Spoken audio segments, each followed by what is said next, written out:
Yamas, my hungry, thirsty, and fun friends. Today's video is all about the Greek island of Milos, the best places to eat, drink, and relax. I hope you enjoy it. If you're the kind of traveler who appreciates a fine Bordeaux after a day on the slopes in St. Christophe, then you probably understand that true luxury isn't found in completely obvious destinations.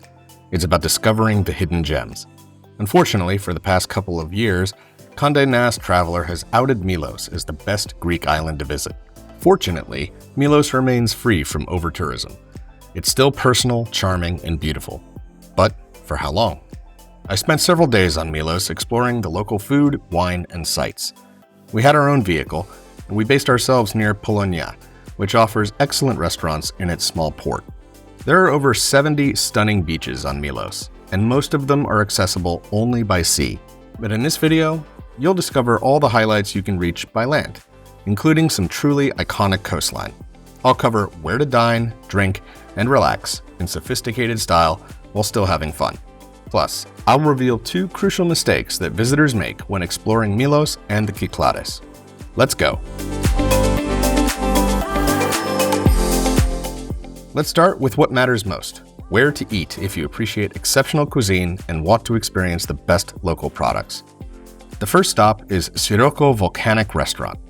This isn't your typical Greek taverna.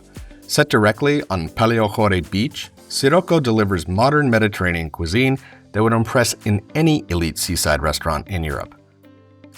Pure native ingredients and unique cooking technique sets this place apart.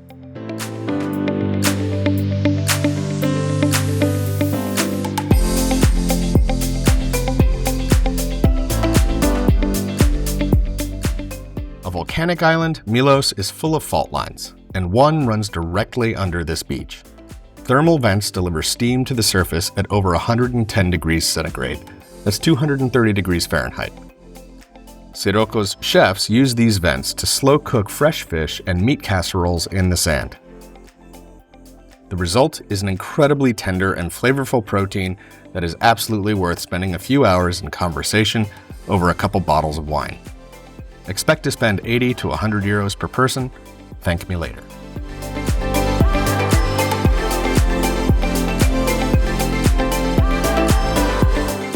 For great dining that doesn't feel touristy, Yialos delivers refined Greek cuisine with a serious attention to detail to Greece's ever more impressive wines. We enjoyed a bottle of Daphnios from the Utopia Winery in Crete. It's a blend of Liatico and Vidiano grapes, a perfect pairing with the traditional Cretan Dakos salad and the local Miliotis surf and turf. Just gotta be honest with you for a second. This is one of the best things I've eaten in a while. It's the surf and turf. It's pork with octopus on a little flatbread. This thing right here, it's really good. Really, really good. Highly recommend. Nama serves traditional Greek taverna fare that is a couple notches above.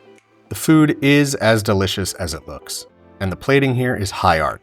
We really enjoyed the Akrotiri saganaki fried cheese with spicy tomato marmalade and fresh lemon. Since we're on a food safari and Nama makes amazing desserts, we had to get one. The puffed phyllo pastry filled with cream, fruit preserve, and topped with chopped pistachios was amazing. Alkis is a favorite traditional taverna among locals.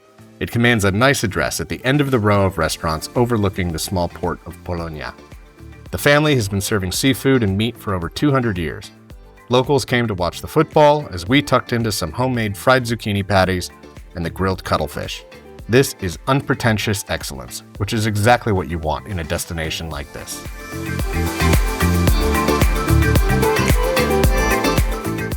Walk by Akrotiri and you'll see a line of several octopuses hanging out to dry in the sun. This is a clear sign that you want to eat here. My wife ate her octopus teacher, but my memorable dish was a slow-cooked leg of lamb. Sometimes the greatest luxury is perfect simplicity, executed flawlessly. I paired it with a bottle of chilled Ariojitiko. Don't like chilled red wine? That's too bad.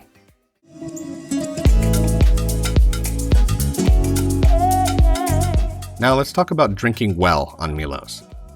I am more convinced than ever that the Greeks do coffee better than anybody else, even their friends across the Adriatic Sea. The deck in Plathiena confirms this belief. Freddo cappuccino, Freddo espresso, the traditional Greek frappe, it's all perfect. They also serve superior brunch fare if you're nursing a hangover. One reason I love this country is that Greeks have fully embraced the restorative power of pancakes, bacon, and a mountain of fluffy eggs. Kostantakis Winery is a small family operation with only 4 hectares of vines. They began in 2013. The winery occupies a unique cave, which offers consistent temperature and humidity throughout the year. This is ideal for processing and maturing their wines. Because we're on Milos, the soils are volcanic, well-drained, and phylloxera-free. The only other volcanic wine-producing island in the Cyclades is Santorini. And growing Santorini's native grape, Kostantakis makes a lovely Sirocco that is bright, racy, and precise. Since the vines are only 500 meters from the coast, the breezes deliver that lovely salinity and minerality in the glass that truly distinguish Siroccos that originate from the Cyclades. I recommend a visit to their tasting room. The ambiance is chill, beautiful, and cozy, like Hobbiton meets volcanic Greece. The 2-hour tasting is €55 per person, and it's limited to 8 guests. If you're looking for a spotless place to stay that blends Cycladic architecture and modern comfort, Kostantakis also offers winery suites and an apartment. For sunset drinks, Utopia Café opens at 6 p.m. each evening. From signature cocktails like the Sunset Bliss made with coconut cream and framboise liqueur, to the Greek Negroni made with Athenian vermouth and Aegean tonic, you'll enjoy a great vibe on the roof overlooking Milos Bay, Cape Vani, and the island of Antimilos in the distance.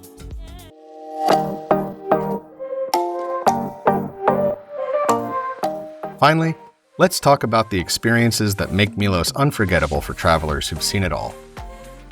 Sarakiniko looks like the Greek coast on the moon.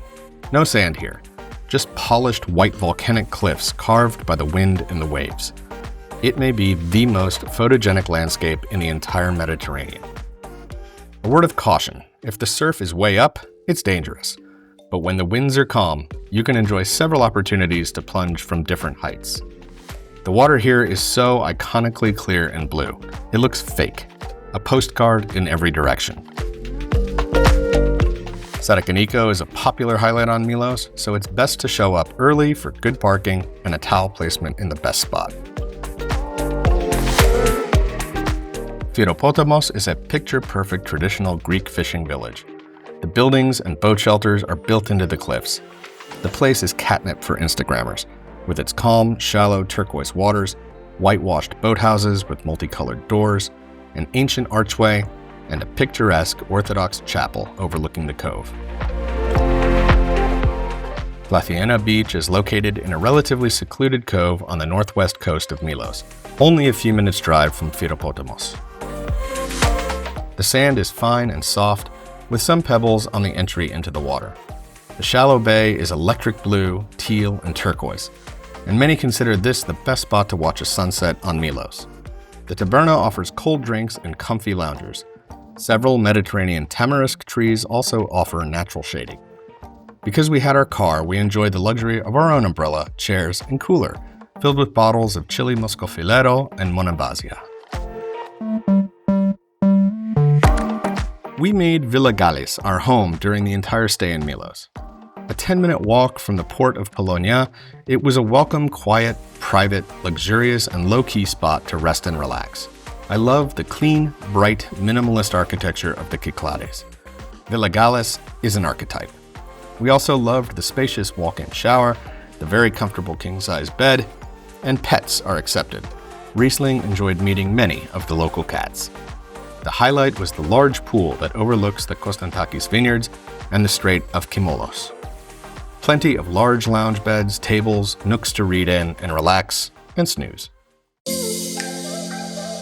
Now, here are 2 crucial travel mistakes I promised to reveal. First, if you can, avoid Milos and the Cyclades during July and August.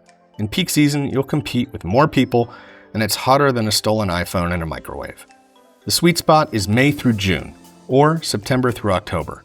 You'll have better weather, superior service and attention to detail, and better access to everything I've just shown you. Second, bring or rent your own car. Milos has good roads, and you'll really appreciate the flexibility of having your own vehicle, especially if you want to enjoy early morning photo shoots or the flexibility of coming back to the hotel pool. Traveling to Europe? If you want a free 30-minute luxury travel consultation, hit me up at eatdrinkfun.com/custom adventures. If this helped you plan the perfect Milos experience, subscribe for more insider travel content for people who enjoy nice things. I'll see you in the next one. Until next time, remember to eat well, drink better, and always have fun. Yialos.